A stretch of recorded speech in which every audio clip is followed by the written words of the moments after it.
still rocking after all these years. This is the story of my rock and roll butler. This is it, the show that started it all. Often imitated, but never equal. From San Francisco, USA, online since 2004. It's the one and only Rock and Roll Geek Show. With the original rock and roll geek, Michael Butler.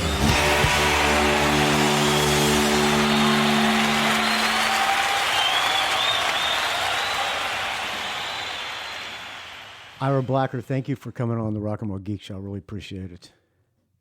Sincerely, my pleasure to be here. How did you find out about my show? Because you sent me an email. I always like to ask people how they found me to come on.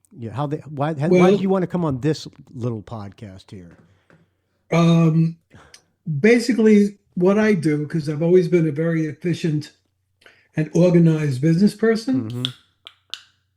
And I've become pretty adept at the internet from being one of the first websites online for a business in 1994. What was that website called?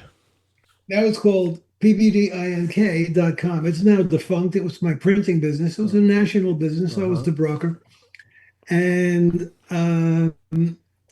anyway, all that really was a starting point, and I grew from there. And of course, now I'm using AI.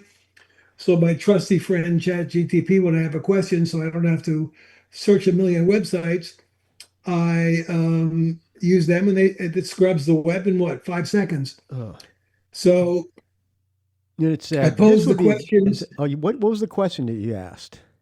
Who are the top music podcasters in America? Right. Now I know you're pulling my leg. I know you're full of shit now. No.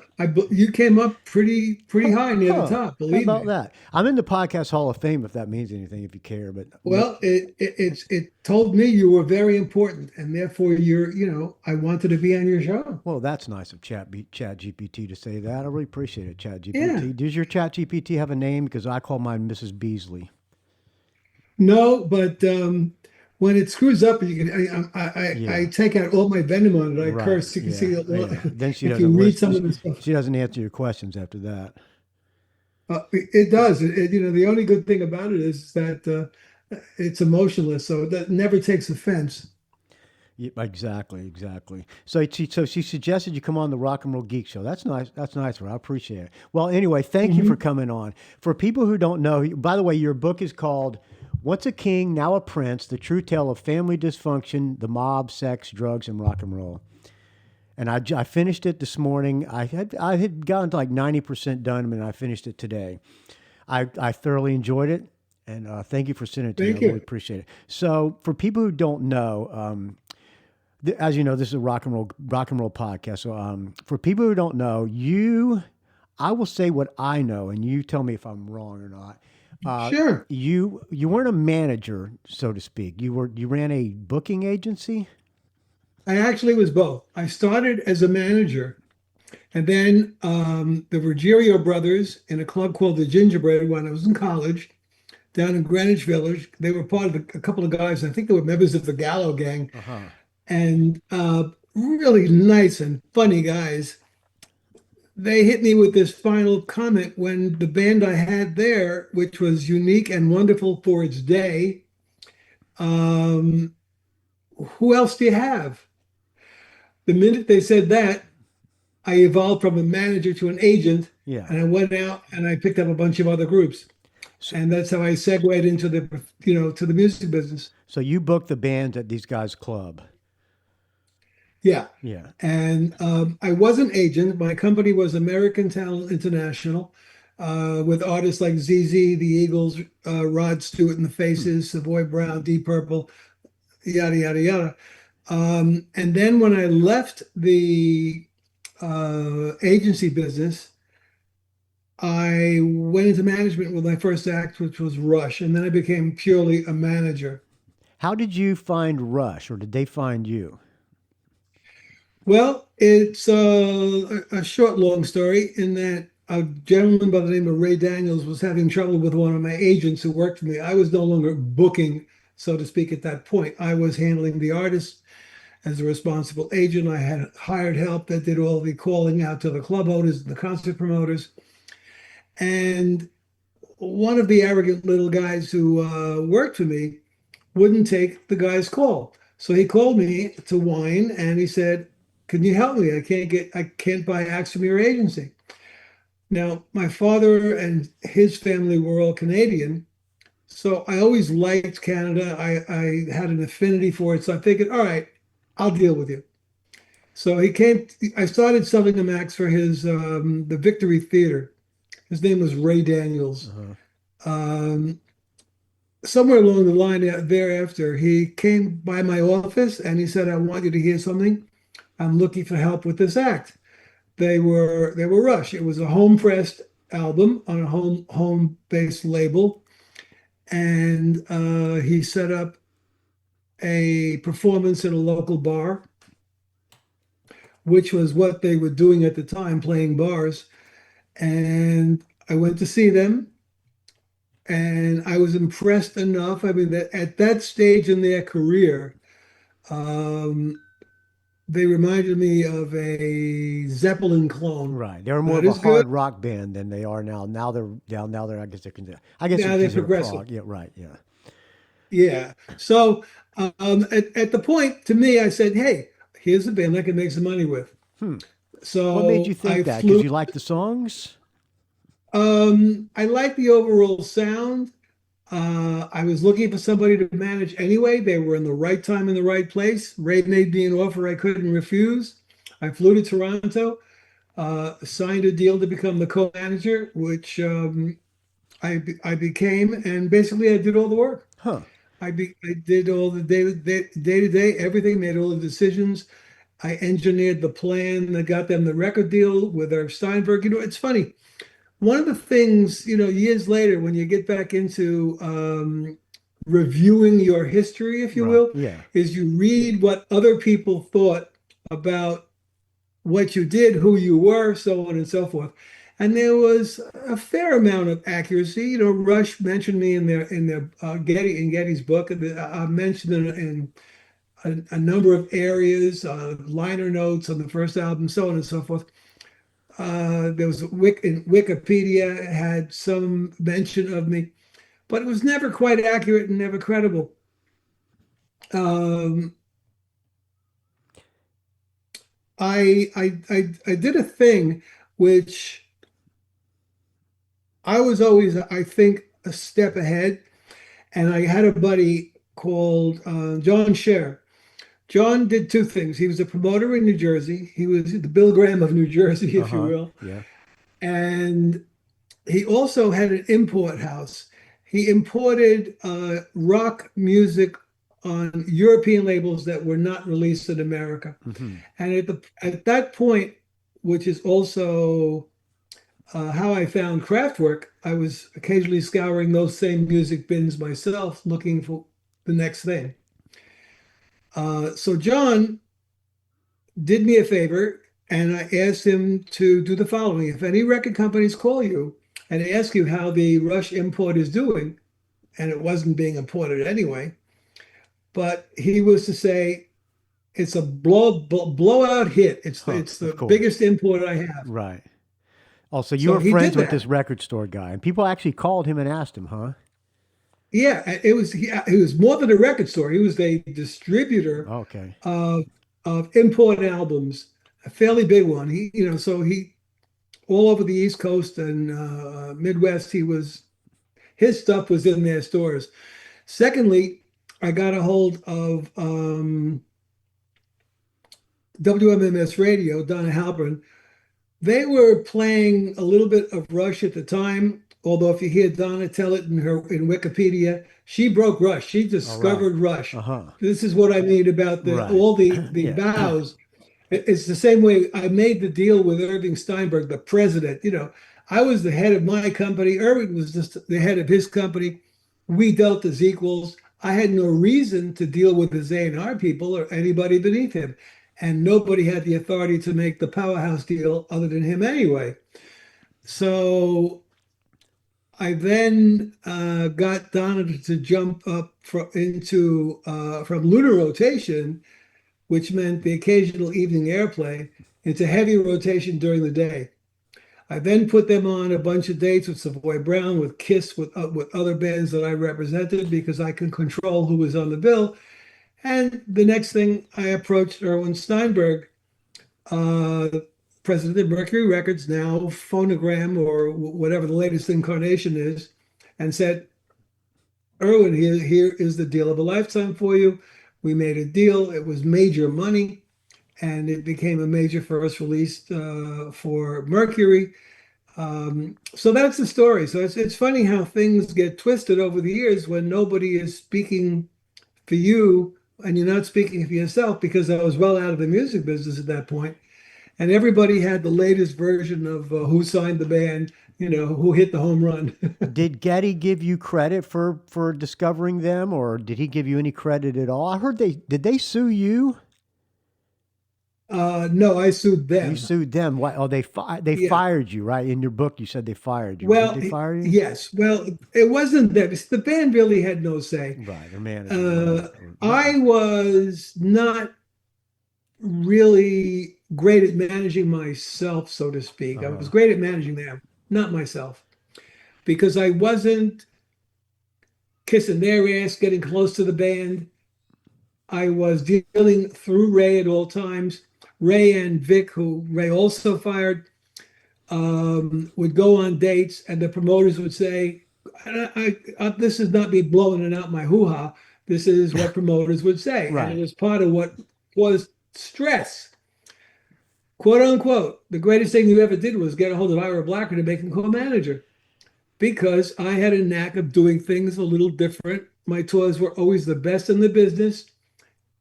I was the number two, so to speak, in reputation following Frank Barcelona at Premiere, but my tours were always better than his. My acts made money on first tours, Savoy Brown, Rod and the Faces.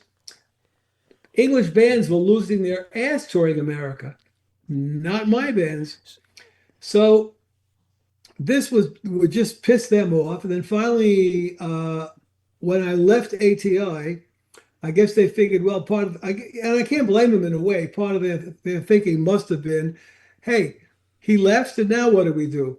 But after I left, I booked their entire tour and then turned the dates over to ATI to issue the contracts. Uh-huh. So that's The what I the did. very label that you quit, or the company that you quit. Yeah, which was my own company anyway.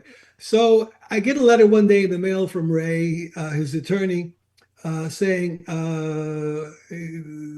"We're no longer allowed the contract. Return the 20 grand that you took as a commission."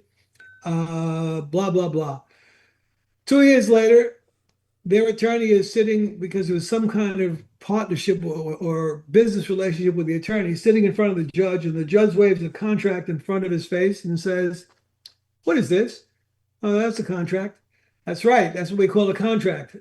I got $250,000 in as a settlement in 1976 dollars, which would be probably 15, 20 times that today Uh-huh. with inflation." Why do you think they So I came fired out, you? huh? Why do you think they fired you? Somebody else offered them a better deal, or did? Money, just money. I launched the band. At that point, the band was launched. The record was a hit, and Ray was a greedy bastard. Right after he fired me, he fired Vic Daniels, his other partner, and Ray had some issues. Basically, he fired himself. He became a drunk, and he got fired by the band. Did you ever go on the road with Rush? No, Okay. I only went on one date. I went to Toronto when I went to see them live. Were you friends with the guys?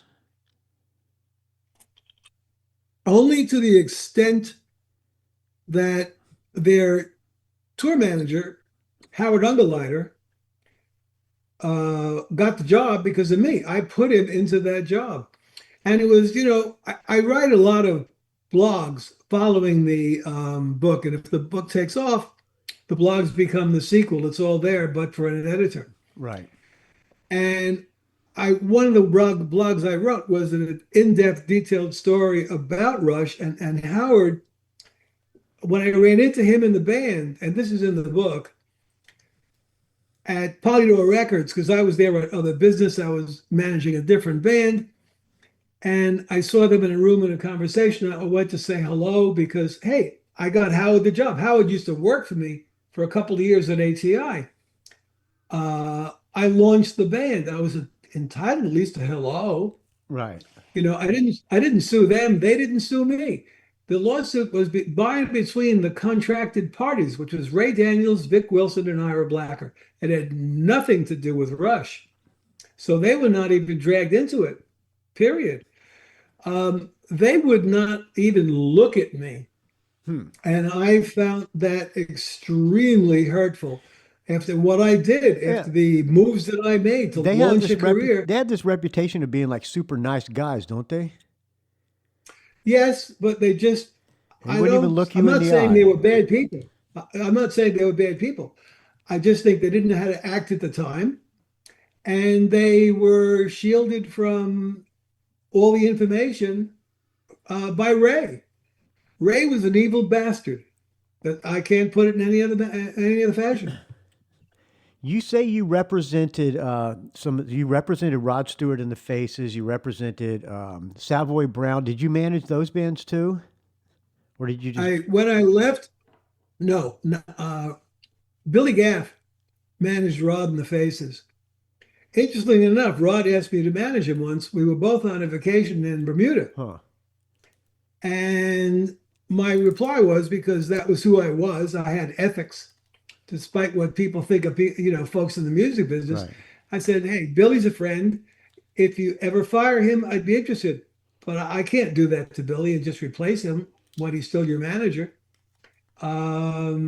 Savoy Brown, after I left the agency business, I then took on as a manager. So I managed Savoy Brown for several years. And who was in Savoy Brown that went on to be in Foghat? The drummer, Rod Price? Peverett. Lonesome Dave, okay, yeah. Lonesome Dave, Toby, I forget his last name, and Roger Earl. Roger Earl, the guitar, two guitar Yeah, players. Roger was a sweetheart. He gave me the most heartfelt testimonial for the back of my book. I was shocked. I never thought they would even, think of me that way. But I was nice to them, and they remembered. That's good. So it's nice, that Rory Gallagher's brother Donald did the same to me, and Nazareth did the same to me. Okay, you managed Rory. Did you manage Rory Gallagher? No, we were friends. We were Guinness mates. And although he drank a lot more Guinness than I did. Yeah. Great guitar player, that guy. Woo. Yeah, and I'll tell you a story. I wrote a blog about this as well. God, I almost sound like if you ever saw In Living Color. Remember the Calhoun, the blues player? Yes. Played by David Allen Greer? Yeah. I wrote a song about this. Right. I wrote a blog about this. So I wrote a blog about this. How over the years, because I went into publishing, I never stopped learning, and I learned the craft of songwriting. And I really wished I could have worked with Rory, taken him to the next level, because if he could have gotten he never broke in the States. No, he was a typical $2,500-$3,500 journeyman blues band, and it was down to the songs. Too many of his songs sounded similar. Aerosmith said they had to follow him once, and he blew them off the stage. Joe Perry said. Mm-hmm. Really?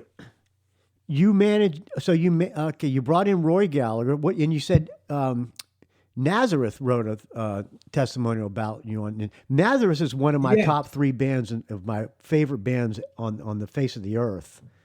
Really? Which guy in Nazareth wrote the testimonial? Because the only one that's left alive is the bass player. It's on the back of the book. I'm sorry. Pete Agnew, probably. No, I think it was the lead singer. Oh, Dan McCaffrey, rest in peace. He's dead now. No, it wasn't Dan. Can't be. Anyway, it's there. It's memorialized. Did you manage Nazareth? No, purely agent. I booked their tours. What year was that when you booked Nazareth? My guess is 73, 4. 73. That would have been probably the third album, Razamanaz, maybe. No, that's a little bit later. Anyway, I'm geeking out on Nazareth. I love that band so much. You also worked Yeah. with Deep Purple. Yep. I had a 3-year agreement with them. And speaking of heartbreak, I did a great job with them. And an agent who worked for me used to beg me, I made a mistake. I allowed him, I gave him the band. He would beg me to become their responsible agent. So I did so. He got friendly with the management. Next thing I know, he left with the band, opened up his own agency at the expiration of their contract. But that's the music business. So you say you were an agent. Explain to people who don't know exactly what an agent does as opposed to a manager. An agent is the one who books the tours and does it in a fashion of efficiency. I used to use what's called the mileage guide, the Rand McNally mileage guide, which gives you the mileage between every city. Right, road So atlas my type tours thing. were extremely well routed, Close which together. which meant more money in the pocket of the bands Yeah, because it yeah. was a more efficient tour. Yeah. But I think, if I may, where I stood apart from just about every other agent in the business, I tried to be creative in what I did. For example, I will admit, I did hear the Stones had some rumbling at one point about a rock and roll circus for a tour. They never really put it together. They did something lightweight well after the fact. I put a circus together with Rod and the Faces, and it was a one-ring circus, and that was the opening act. Another time we had bagpipes because of Mac and Rod were both Scots. So I always tried to do things that were creative. The way I handled the Rush album deal, that would enhance the careers. When it came to English bands, I would handle all the immigration, get them their H1s. And interestingly enough, a story about Uriah Heep. Jerry Brown was a slick character. He went on to become a big movie producer. He was the manager of Uriah Heep. So And what they year would was send this? About the contracts. same year, around 73? Yeah, around 73. They would send contracts by me to sign, 3-year exclusive agency. And they get to America and they're in immigration on the non-American side of the fence, so to speak. They're not officially on our soil. Right. And I get a call, where are H1s? And I said, where's my Oh, I contract? know the story. I love this story. Yeah, so I sent Wally Meyerowitz, who's also deceased now, down to immigration and contracts in hand. They signed the papers. He handed over the H1 visas. Boom, they got through, and the rest is history. So they didn't sign the contract when you had booked their tour, but they had not signed you the contract, so you could have potentially not gotten paid. That's right. But you had the whole That's tour right. booked, and you said, "Where's the contract?" And what did they say when you said, "Where's my Too contract?" bad, in essence. Yeah, exactly. I'll give you, for example, I learned from Black Sabbath. I did the first Black Sabbath tour in America. Did they Black headline or Sabbath. they headline or who they opened? Black Sabbath. Yeah. They no, they. I'm not sure. I think it was just smaller venues, and Okay. they might have headlined. All right. They were managed by a small-time Manchester or Birmingham mob guy by the name of Pat Meehan. And I didn't bother to get a contract, but then again, it was an associated booking. I knew I was going to be probably leaving anyway, which I did. And he pulled the tour on me and gave it to Premiere. So my whole tour went down the drain. That taught me a lesson. What was the lesson that it taught you? Get a contract signed. That's right. Boy, the hell with you. Yeah. No ticky, no shirty. Pardon Right. my Right. old-fashioned Right. old-fashioned remark. And do you remember if Uriah Heep headlined? Because the only time I remember them headlining Oh the yeah, you States are was heap around. headline. Okay, because I only remember them Yeah. headlining around the mid '70s. Hmm. Saw them at Yeah. the I mean, Jacksonville Coliseum when I was like 15 depending on years the old. level of the artist, uh, most artists when they came in, they became the opening act. Yeah. When they didn't have a bona fide headliner at the agency, we created one by taking Rod and the Faces on top, Savoy Brown in the middle, and the Grease Band, formerly with Joe Cocker, as the opening act. In the case of Deep Purple, they were second on the bill to Savoy Brown, who were headlining at that point. Were you And booking? then they went on to Go headline. ahead. Sorry. No problem. And they went on to headline the next tour. Were you were Uriah Heep probably were an opening act initially. you were probably booking. You weren't booking arenas at this point. You were probably booking theaters, I guess. No, it was booking everything. It just depended upon on who the act was. Because I heard that Rod Stewart they played smaller venues because they wanted them to be packed houses, right? No, it depended on the city. On that tour, they were playing larger venues. In the case of after that tour, where I looked at a given city and compared venues, where the right size venue at that time might have been, let's say, 7,500. In Boston, for example, there were two choices: 20,000 at the Boston Gardens or 4,000 at the Music Hall. I didn't want to risk and be greedy and not have a sellout, or at Right. least near a But sellout. It would have not served the band yeah, it wouldn't have well. looked good. Instead, I put them in the Music Hall, and it was riot time. Yeah. I mean, crazyville. They were scaling. They literally kids found ladders. They were scaling the roof, trying to bust into the theater to get in. Did you go to any? And Did we you made go it. to these shows? Oh yeah, there's one I went to at Cobo Hall where David Ruffin joined the Rod set, and Rod and I went across to the Pontchartrain where we were staying, and we get into the lobby, and all of a sudden we look to our side, and the groupies spotted us, and there must have been about 40 kids. Uh huh. We were at the elevator, and I said, Rod, we're not going to make it to the elevator's not going to get here on time. We turned around and we went to the stairwell. And in those days, trust me, I was a couch potato par excellence. I was heavier, A little out of shape. to say the least. Later on, I became a physical guru, martial arts, boxing, you name it. And we ran up 26 floors with the groupies and the kids chasing us until finally we made it by the skin of our teeth into our rooms.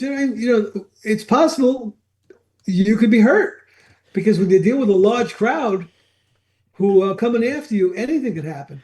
So Rod Stewart, I'm sure all the bands, but Rod Stewart band, the Faces in particular, were quite famous for pulling in the extremely hot women groupies, or I guess you call them. Oh yeah. And you're hanging out with these guys. Were you getting any of their, left the girls who didn't get? You getting any groupie action? In those days, no, because, for example, I walked into a room, my partner's in bed with two girls. He says, "You want to join me?" I says, "No." Right. You don't want to be I was bumping married. legs. I was married, Oh, and okay. I was not cheating on my wife. Uh-huh. Now I was married 3 times, and between each one, there was a number of years that I was single. In those days, yes, but that was after the Rod Stewart days. I would imagine Rod Stewart had probably the best. I would imagine, how can I say this? Imagine Rod Stewart's groupies look a little bit better than Uriah Heep's groupies, I guess you should say. Probably, probably. And I remember I lived on, my first apartment in Manhattan was on 2nd Avenue and 92nd Street, Uh-huh. give or take, around the corner from Elaine's. I went in there for a bite with Rod one night, and it's like the whole place went berserk. Everybody turned around. He was the Yeah. talk of the town, so to speak. Yeah, Rod Stewart. those guys were quite famous with their them and the Ian Hunter and Mott the Hoople guys. I think those and the David Bowie crew. I think they were the ones that they were famous for getting the cream of the crop groupies. I think.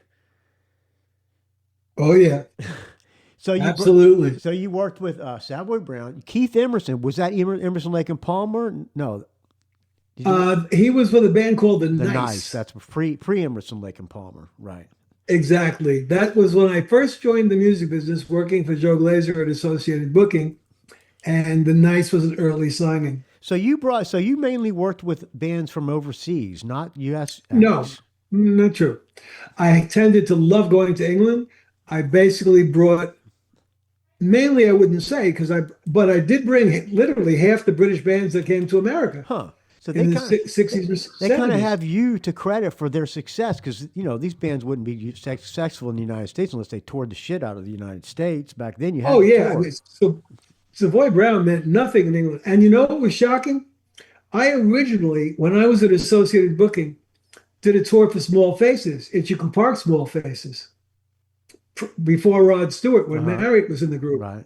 And the group broke up, but I always loved the group. And the thing with Rod, when he joined the Faces, the English didn't want to know. He basically would have been a total dud in the UK without America. Yeah. That was shocking. After Jeff Beck for him, after Itchy Park for the Faces, you would think the English would have said, "Wow, look at this supergroup." Yeah. But no, they didn't. Huh. Same with Savoy Brown. Who else did you rep? Who else? Other famous bands? You Deep Purple. ZZ Top, Allman You, Brothers. you were one of the first people who booked ZZ Top. No, not the first. The first was Phil Walden, who was the owner of the record company of the Allman Brothers, and he had an agency called Paragon. And Bill Hall from Macon, Georgia, now deceased, lovely man. Right. He worked with the Allman Brothers, where they were from. Yeah, he was very friendly with Saul Safian, who was my partner, and we decided to hire Bill. Bill was willing to come, and he joined us at ATI and brought ZZ with him.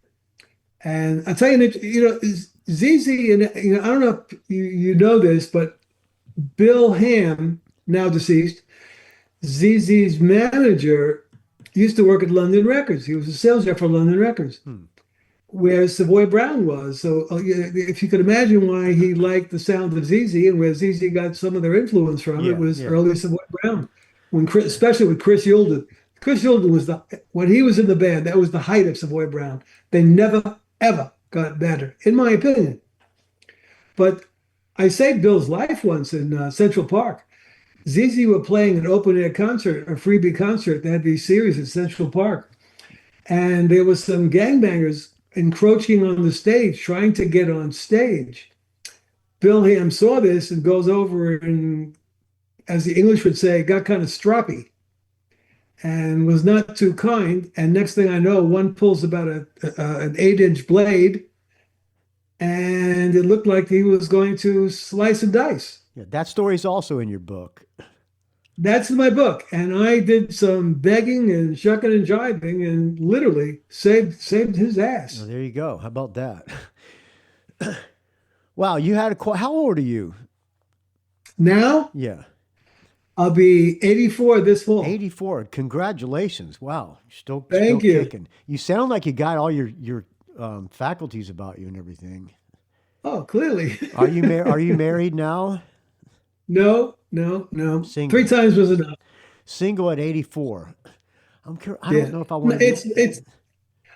I would say it's not advisable. Yeah, I was gonna say I don't know if I want to be single at 84. You need a woman to take care of you when you're 84, right? Kind of sexist sounding, but I agree with you. So in the book, there's all kinds of you got a lot of girls in the. I mean, you had a lot of sexual escapades in the book as well. Oh yeah. So congratulations on that. I guess I should say.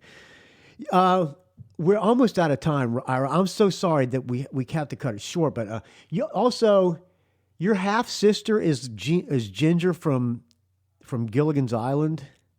Yes, Jean Louise. Huh? Are you close with? Is she still alive? She is alive in about, I would say, 92. You close with her? No. We were very close when I was a little kid. She left when I was 4. I met her again at 15. and with all due respect to her, my father abused the hell out of her in a different fashion than the way he abused me. Your father was her father as well, or her stepfather? No, her father. Okay, We shared a father, different mothers. okay. Your father in the book. Right. Your father's I guess you could say a major dickhead. I guess is the words. Totally. Well, he was mentally ill. Did you ever make up with your dad before he died? Sort of, but he was, like I said, he was lifetime mental issues, and he never could fully reconcile the damage he did to either of us. He put you in a And, mental institution. Yeah, I was 6 years old. 6 years old in a mental institution. What does that do to a kid? It scared the shit out of me. I would imagine it makes you Literally. a tough motherfucker too, right? I mean, it's part of the No, language. no, it makes you a victim until you can deal with being not a victim. I mean, what goes to a 6-year-old kid's mind when he gets put into a mental institution? Man. Well, I'll even compound that. I'll make it worse than you made it sound. It's when your parents abandon you. Yeah. You don't know why. You don't know why. Yeah. You're there. There was one thing I read about in the book when I see these people on, I forget what the drug of choice was in those days, where they basically turn you into a zombie. Yeah, like Thorazine or some shit. The adults, I had a picture of the adults walking single file on an upper floor on a balcony, and it was like something out of a fucking horror movie. Man, and you live to tell the tale. I'm surprised that you're not in a mental institution now. I mean, that would be enough to put a person in a mental institution for the rest of their life. Oh, clearly. You pulled through. You made it through to the other side. Congratulations. Thank you. Well, fortunately, several things occurred in my life. I was blessed with a high intelligence, which helps when you want to survive. Let's face it, not demeaning anybody with lesser intelligence.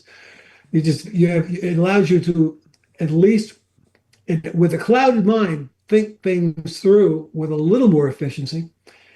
And I got help. I went into psychoanalysis early on as a young adult. I dealt with my issues, got into working out. I became a gym rat, martial artist, boxer, and was determined not to be a victim anymore. Are you financially set enough to, to be living the rest of your life comfortably, or? Oh yeah, yeah. Not per se for the music business, because there were some lean years. There were some stupid, mistakes that I did, which I clearly tell in the book. I didn't hide anything. My life is an open book, no pun intended. But I did very well in business later on with other businesses, with commercial printing, for example. And I did very well in the stock market. I bought Amazon and Nvidia in the early days. So you're I doing don't have okay. to, I'm doing okay. I'm living large, as they say. You live alone?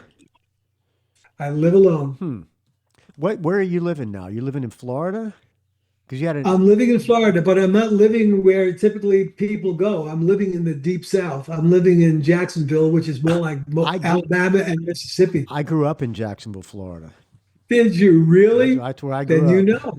I went to the Jacksonville Coliseum. It's where I. Do I call you Bubba or do you call me Bubba? What's that? I said, do I call you Bubba or do you call me Bubba? Right, exactly. Yeah, and now I live in New York. So we right? switched places. I'm going to go back to Jacksonville again. So I love it there in Jacksonville. What part of Jacksonville you live in? I'm about a mile from the ditch, as they say. You know, St. John's the River? waterway between no between Jacksonville and the beaches. When you go over That's the the bridge, intercoastal waterway. yeah, I am on the very eastern part. Any further east, I'd be at the beach. So you are around Marsh Landing or around there, or something like that. Yeah, Atlantic yeah. Boulevard or Beach Boulevard? Between the two. Okay, all right, around St. John's Bluff area, somewhere around there. All right, I'm No, getting. much further east.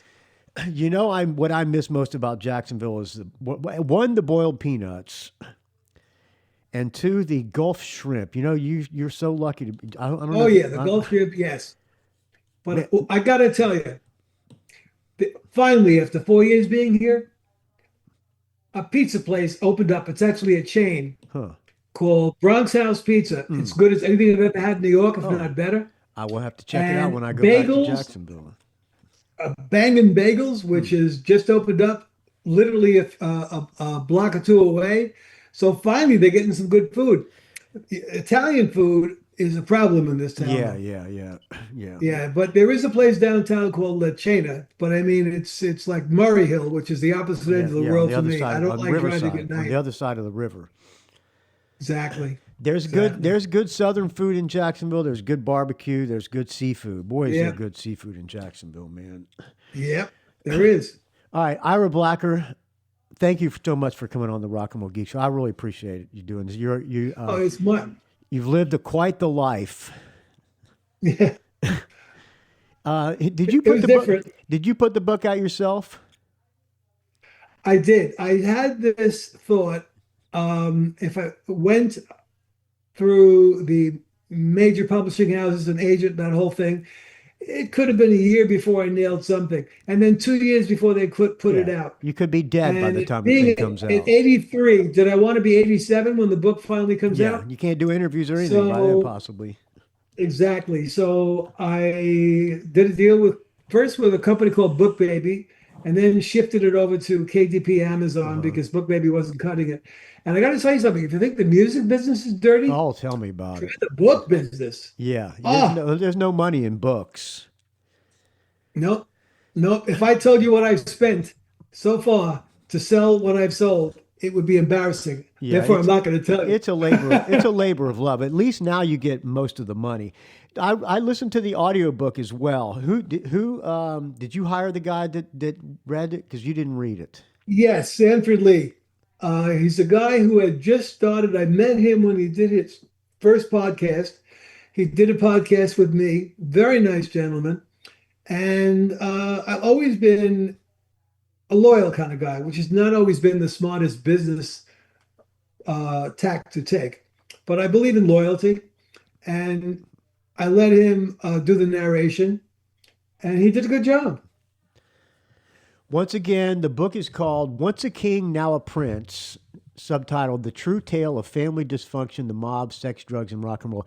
I will post a link to where you can buy this book on rockandrollgeek.com. Thank you again, Ira Blacker, for coming on. It was really nice to talk to you. You sound like a. Well, next time I go back to Jacksonville, I'm going to have to look you up, and we'll have to go have I'd beer be or pissed something. off if you didn't. I might be back there pretty soon. So I grew up there, so Good. I could try to go back Good. often. And if you don't have family here, you got a place to stay. I got a guest room. Oh, I appreciate it. I might hit you. No, I won't hit you up, but I appreciate that offer. We definitely have to get together. You sound like a stand-up guy. I try to be. All right, Ira Blacker, thanks again for coming on, and I'll talk to you soon. All right. All right. And anytime you want to do this again, it'd be my pleasure. Sounds great. All right, bye now. Bye.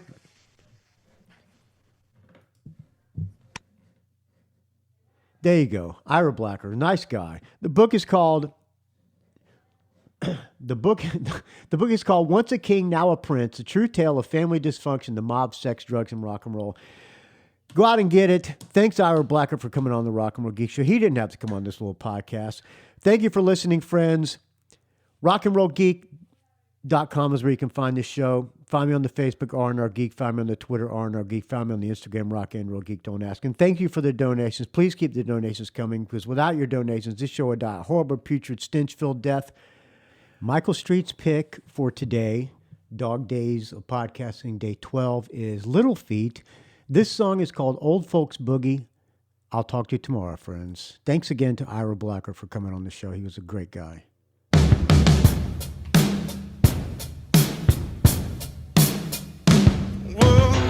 Off our rockers acting crazy, and with the right medication we won't be lazy. Old folks boogie down on the farm, wheelchairs they were locked arm in arm, bed off pacemakers with matching alarm. Gives you just one more chance to spend one more yarn. Know that you're over the hill. Man makes a promise that your body can't feel. Old folks boogie, boogie we will. 'Cause to us, their thoughts as good as a thrill. Back at the home, no time is your own. Facilities there, well, it's all out on loan. The bank foreclosed and your bankruptcy shows. And your credit creeps to all-time low. So you know that you're over the hill when your man makes a promise that your body can't feel. Whoa.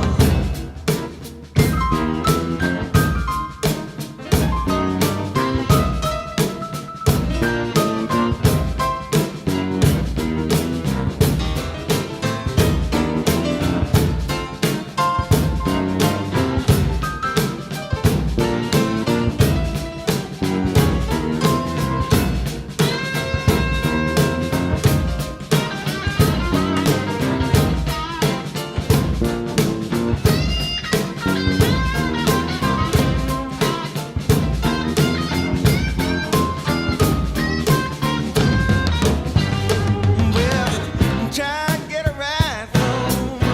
Atrophy muscle and nerves in your thighs just a quiver and fizzer, so you know that you're over the hill when your man makes a promise that your body can't feel. Whoa.